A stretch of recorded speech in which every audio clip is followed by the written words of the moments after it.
ನಮಸ್ತೆ Karnataka, welcome back to my channel. ನಾವಿವತ್ತು weight gain dates milkshake ಹೆಂಗೆ ಮಾಡೋದಂತ ನೋಡೋಣಂತ. ಫಸ್ಟಿಗೆ ಒಂದು 8ರಿಂದ 10 ಡೇಟ್ಸ್ನ ವಾರ್ಮ್ ಮಿಲ್ಕ್ ಅಂದ್ರೆ ಸ್ವಲ್ಪ ಬಿಸಿ ಇರೋ ಹಾಲಿನೊಳಗೆ ನೆನೆಸಿಟ್ಕೋರಿ. ಒಂದು 5 to 10 minutes ನೆನೆಸಿದ್ರೆ ಸಾಕು.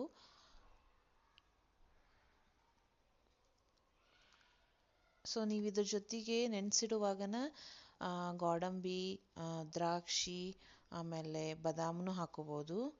ಸೊ ನೆನೆಸಿರೋ ಡೇಟ್ಸ್ನ ಒಂದು ಜಾರ್ ಒಳಗೆ ಹಾಕೋರಿ. ಅದ್ರ ಜೊತೆಗೆ ಆ್ಯಪಲ್ ಹಾಕೋರಿ, ಕಟ್ ಮಾಡ್ಕೊಂಡಿರೋ ಆ್ಯಪಲ್ಲು, ಆಮೇಲೆ ಬನಾನಾ, ನಿಮ್ಮ ಚಾಯ್ಸದ್ದು ಯಾವುದಾದ್ರೂ ಹಣ್ಣು ಹಾಕೋಬೋದು.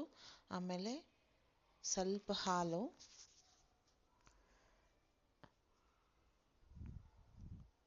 ಶುಗರ್ ಹಾಕೋರಿ. ಇನ್ಸ್ಟೆಡ್ ಆಫ್ ಶುಗರ್ ನೀವು ಹನಿನೂ ಯೂಸ್ ಮಾಡ್ಬೋದು. ಇದನ್ನು ಗ್ರೈಂಡ್ ಮಾಡಿಕೊಂಡು ಸರ್ವ್ ಮಾಡಿರಿ.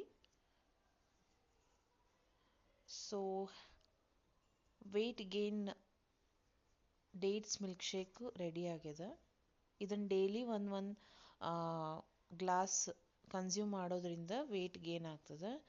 Thanks for watching.